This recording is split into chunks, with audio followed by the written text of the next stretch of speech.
Jean-François Barry. Entendez aujourd'hui les sujets de demain. Je me demande qui n'a pas entendu parler de cette histoire-là des deux joueurs de hockey des Tigres de Victoriaville qui ont pris le chemin du pénitencier hier. Vous en avez sûrement entendu parler, vous en avez sûrement discuté autour de la table avec conjointes avec vos enfants aussi. Et là, le dossier se déplace. Et là, pour ceux qui n'auraient pas entendu l'histoire, là, je vous le répète, dans le fond, c'est deux joueurs des Tigres de Victoriaville dans l'année de pandémie qui ont gagné la Coupe du Président, étaient dans un hôtel à Québec parce qu'évidemment, tout ça se tenait au centre Vidéotron parce qu'on était en pandémie, donc tous les matchs avaient lieu au même endroit. Et ils ont violé à deux une jeune fille, donc Nicolas Daigle et Massilo Siciliano. Puis en plus de ça, ils se sont filmés en train de le faire. Donc hier, le verdict est tombé. On parle de plus de 30 mois de prison pour les deux. Mais là, le dossier se déplace. Je vais dire ça comme ça. Parce que là, on a appris quand même certaines choses durant ce procès-là, et entre autres, le fait que, la vidéo aurait été montrée le soir même par les joueurs à du personnel. Comment ça se fait que le personnel n'a pas dénoncé? Comment va réagir la Ligue? Comment vont réagir les Tigres de Victoriaville? On va en parler avec Kevin Dubé, qui vient tout juste de publier d'ailleurs un texte à ce sujet-là. Tu vas me pardonner, Kevin, le texte est sorti. J'entrais en ondes, donc j'ai pas pu malheureusement le lire. Je vais le lire tout de suite après, mais tu vas pouvoir nous résumer ça. Donc, est-ce que, tout d'abord, j'ai bien résumé l'histoire du procès et l'histoire des deux joueurs que je veux vraiment pas banaliser, que je trouve très triste parce que je trouve que c'est 3 vies qui sont brisées là-dedans? Oui, très bien résumé. C'est effectivement, c'est très délicat comme sujet, là, puis c'est triste aussi, mais oui, c'est pas mal ça. C'est des événements qui sont survenus en 2021. Deux joueurs des Tigres qui vont payer très très cher une erreur impardonnable, faut le dire là quand même là. C'est quelque chose qui s'est produit dans le cadre d'un party après des festivités d'une Coupe du Président, une soirée arrosée, mais il y a rien qui peut pardonner ce qui s'est passé. Il n'y a absolument rien qui peut pardonner. Puis moi, je l'ai viré d'un côté comme de l'autre. J'ai un gars qui joue dans la Ligue junior maritime Québec. Ouais. Fait que, tu sais, hier, on y a pensé. Puis on a eu de la discussion avec lui plusieurs fois. Mais j'ai aussi une fille. Fait qu'on peut se mettre de l'autre côté puis de se dire, tu sais, si c'était arrivé à ma fille. Donc, tout ça est bouleversant. Puis tout ça est bouleversant aussi, Kevin, tu vas être d'accord avec moi, dans le sens que, puis je banalise vraiment pas le geste, mais si c'était arrivé dans une année non COVID, ça aurait pas fait un mois que les gars étaient au même hôtel. Ils n'auraient pas appris à connaître cette jeune fille-là qui travaillait à l'hôtel. Probablement que le party aurait eu lieu dans un bar de Victoriaville, donc il n'y a pas de chambre d'hôtel, etc., etc. Donc, c'est comme triste de voir à quel point tout ça c'est aligné et qu'en bout de ligne, elle a payé et eux vont payer. Ouais. Exact. Rien indique qu'il n'aurait pas pu rencontrer une fille dans un bar à Victoriaville en année non pandémique et que ça aurait pu arriver là. Mais ça démontre aussi, je pense, un peu le travail qui reste à faire dans le monde du hockey, parce que on a beaucoup parlé dans les dernières années, dans les derniers mois. Tu sais, le hockey n'a pas de bonne presse là. Je pense qu'on peut s'entendre là-dessus depuis un certain temps avec ce qui se passe en Hockey Canada, avec ce qui s'est passé dans la GMQ, l'histoire des initiations, l'action collective. Tu sais, il y a un paquet de scandales et de dossiers comme ça. Ça peut, puis je pense que les avocats l'ont noté hier aussi quand la peine a été prononcée. C'est un exemple qu'on a fait avec ces deux joueurs-là. Je pense que, puis je suis pas en train de dire que ça arrive seulement dans le hockey, là, mais il y a une partie peut-être de cette culture-là qui demeure. Je pense que la culture du hockey est en train de changer pour le mieux. Là. Je pense qu'à force d'en parler, qu'à force de malheureusement de voir des incidents comme ça, on finit par réaliser et être peut-être un petit peu plus sensibilisé à ce genre de situations-là. Mais on a fait un exemple avec ces deux joueurs-là, clairement, hier, en voulant dire que c'est pas parce que vous êtes des joueurs de hockey que vous avez un statut particulier. C'est pas des joueurs de la Ligue nationale, mais c'est quand même des joueurs de hockey. Là, puis pas au Québec, les joueurs de hockey ont un statut particulier. Mais ça justifie pas d'avoir des comportements comme ça. Alors, est-ce que je pense que ça va donner une leçon à ben des gens, ben des équipes aussi qui vont peut-être accroître encore plus la prévention, même si c'est déjà le cas. Puis je pense que tu peux en témoigner aussi en ayant un gars qui est dans le hockey junior, mais il faut que ça serve d'exemple. Mais oui, puis on va en reparler parce qu'on va tomber maintenant dans le cas des tigres. Mais oui, ça se fait de plus en plus de sensibilisation. Et tant mieux, je pense que la culture va changer. Je pense qu'il y a une écœurantite dans la population aussi parce que, tu sais, le scandale d'Hockey Canada, ça a été tellement long avant qu'on finisse par avoir des noms. On a appris qu'Hockey Canada, à travers les années, a déjà payé donc une insistance gouvernementale qui paye pour fermer la trappe à certaines personnes qui auraient voulu poursuivre des joueurs de hockey. Bref, tout ce climat-là est toxique et tant mieux si ça se règle. Parlons maintenant là, du nouveau dossier, je vais dire comme ça, parce que là, ce qu'on apprend, c'est que ce soir-là, les jeunes ont montré la vidéo qu'ils avaient filmée et ça n'a pas été dénoncé par le personnel des Tigres de Victoriaville. Tu as parlé aujourd'hui, entre autres, au DG, M. Cloutier. Comment a-t-il réagi?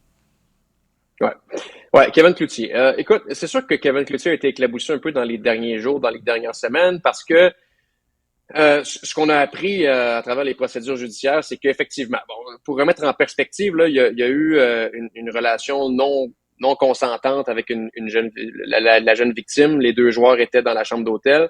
Le premier, Nicolas Daigle, l'a quitté avant le deuxième avec une vidéo qu'il avait filmée dans la chambre. Est arrivé dans la salle où avait lieu la fête pour souligner le championnat, puis s'est mis à montrer cette vidéo-là à certaines personnes.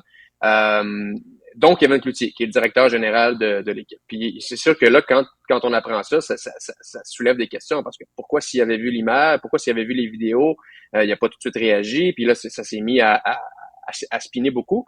Il m'a offert sa version des faits. C'est la même version des faits, d'ailleurs, qu'il avait donné à la LHJMQ durant les procédures. Ce qu'il me dit, c'est que quand Nicolas Daigle est arrivé dans la salle, qui s'est mis à montrer la vidéo à des coéquipiers, à des membres d'organisation, il s'est tout de suite approché de lui, a vu la séquence vidéo.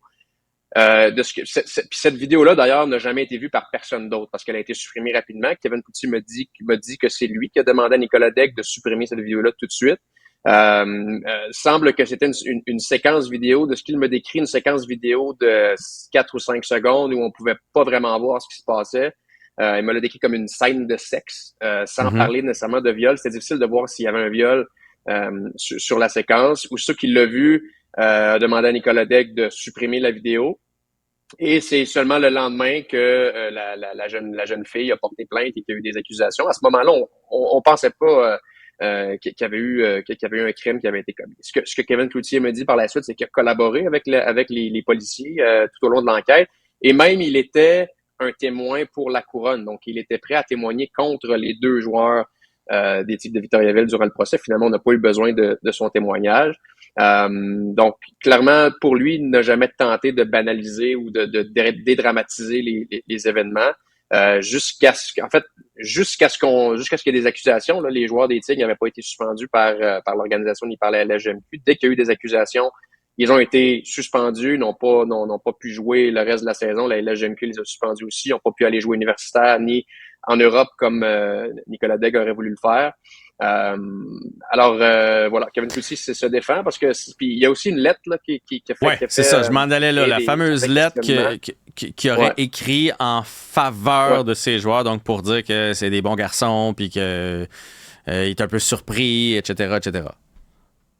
Ben écoute, c'est ça. Puis ce qu'il me dit, c'est que c'est pas exactement ça qu'il y avait dans la lettre. Là. Ce que la défense avait demandé, c'était de faire un portrait en fait, c'est seulement pour Nicolas Daigle, il l'a fait pour Daigle et non pour Siciliano, mais de dresser le portrait de Daigle à partir du moment où il a joint les Tigres de Victoriaville jusqu'avant les incidents. Donc, d'essayer de dresser le portrait le plus global possible en disant, ce qu'il me disait, j'ai dit, c'est un jeune qui avait certaines choses à améliorer, puis il m'assure qu'il n'a pas simplement embelli le portrait de Nicolas Daigle pour essayer de l'aider à s'en sortir. Maintenant, ben c'est sûr, c'est tellement délicat comme sujet, c'est extrêmement difficile parce que je pense que lui était aussi un peu pris entre l'arbre et l'écorce, entre la situation puis entre le fait de est-ce que je crois mes joueurs ou je les crois pas. Mais lui assure qu'il n'a jamais voulu banaliser la situation. Oui, parce qu'on va se le dire, avant que la vidéo soit autorisée en cours, la version, c'était pas on va plaider coupable. Puis là, après ça, on n'a pas eu le choix parce que là, la vidéo a été rendue disponible en cours. Fait que là, à ce moment-là, c'était clair qu'il plaidait coupable. Fait qu'il y avait comme une zone grise pendant un certain temps. Est-ce qu'il est revenu sur le fait que ça a été quand même long avant des suspendre? Je veux dire, moi, je me souviens, la saison d'après, en match pré-saison, ils ont joué 2 ou 3 rencontres avec les Tigres de Victoriaville. Donc, ils ont continué quand même d'endosser l'uniforme. Oui, exact. Mais en fait, la raison, puis c'est ce qu'il avait dit aussi à ce moment-là, ben, c'est qu'il n'y avait pas d'accusation de portée. Donc, tant qu'il n'y avait pas d'accusation de portée, on prenait pour acquis qu'il était pas coupable, tant que le procès n'avait pas débuté. Donc, jusqu'au moment où il y a eu des accusations, jusqu'au moment où on a eu vraiment tous les faits, parce qu'à ce moment-là, c'était difficile aussi, même pour eux, je pense, de ce qu'on me racontait, c'était difficile d'avoir tous les détails, toute la preuve qui était contre les joueurs. Mais aussitôt qu'on a eu tous les détails, on a décidé de les suspendre. Puis ils n'ont pas rejoué dans la LGMQ, évidemment, depuis ce temps-là. Ouais. Puis là, il y a toutes sortes de rumeurs qui circulent là, sur des congédiements ou toutes sortes d'affaires comme ça. Évidemment, j'imagine qu'il n'est pas rentré là-dedans là, sur ce que les Tigres comptent faire pour la suite. Ben, écoute, moi, ce qu'il me dit, c'est que, puis il y a aussi un petit peu de critique par rapport à Karl Mallette, qui est l'entraîneur-chef, qui était à l'époque la fête aussi. Non, c'était l'entraîneur adjoint à l'époque. Non, Mallette était l'entraîneur-chef t'as raison. À cette époque-là, oui, exactement. Donc, il y a eu des critiques à son endroit. Ce que Kevin Cloutier me dit, c'est que faut arrêter de chercher des coupables à l'interne. Ce qu'il m'a dit clairement, c'est qu'il y a 2 jeunes qui ont commis des gestes irréparables, impardonnables.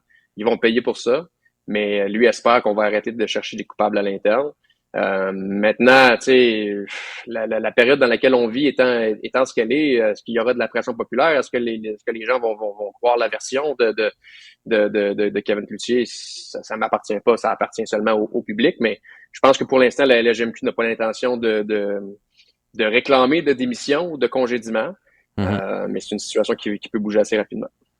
Oui, puis on aura sûrement la chance d'en reparler, peut-être de s'en reparler, mais moi, tu sais, quelque chose que j'essaierais, c'est bien beau la sensibilisation, mais peut-être aussi, des fois, mettre quelqu'un pour superviser un peu les parties. Tu sais, c'est un party, toute l'équipe était là, tu sais, puis c'est tellement strict quand tu joues dans la Ligue junior majeure du Québec. Puis là, à un moment donné, un soir, on te dit, là, ce soir, c'est le soir de party, les gars. Là, c'est le party, parce que ça fait 2 mois, puis ils sont à l'âge pour faire le party. Peut-être, des fois aussi, quand ils viennent jouer dans le coin, leur permettre d'aller dans leur famille, de voir leur blonde, tu sais, peut-être à souper. Fait que gérer les parties, réglementer ça un peu, s'assurer qu'il y a un capitaine, qu'il y a un assistant qui va voir à ce que tout le monde soit pas intoxiqué à la fin de la soirée. Ça va peut-être faire partie des mesures à suivre. Puis les plus vieux pourraient donner l'exemple. Quand tu vois Alexander Ovechkin ben sous dans une fontaine en bedaine en train de se baigner, ça se passe à différents niveaux. Là. Fait que quand on gagne, on dirait qu'il y a alcool d'associé à ça. Fait qu'il va peut-être falloir y voir parce qu'il y a des mineurs quand même dans la Ligue junior majeure du Québec. Je pense que c'est déjà un peu le cas d'ailleurs, là, que ça a commencé à être fait. Je sais, pour avoir couvert quelques championnats du monde junior, ce qu'on m'a raconté, c'est que les parties, quand Équipe Canada gagne la médaille d'or depuis ce temps-là, c'est très, très strict. Là. Il y a de la police partout. Il y a une salle dans un hôtel qui est réservée. Même qu'à une époque, il y a un party où il n'y avait pas d'alcool du tout. On veut empêcher aussi les gens de monter. Il y a de la police en bas pour pas que les gens montent à l'hôtel. Et je sais aussi que l'année passée, les Remparts de Québec, quand ils ont gagné la Coupe Memorial à Kamloops, se sont dépêchés à revenir à Québec tout de suite pour pouvoir superviser la fête à Québec sans devoir être à Kamloops. Alors, c'est des mentalités qui vont devoir changer, effectivement. Merci pour le temps. Mais c'est un sujet qui est délicat, mais c'est un sujet qu'il fallait traiter aujourd'hui. Kevin Dubé, journaliste sportif au Journal de Montréal. Bonne journée. Salut, bonne journée.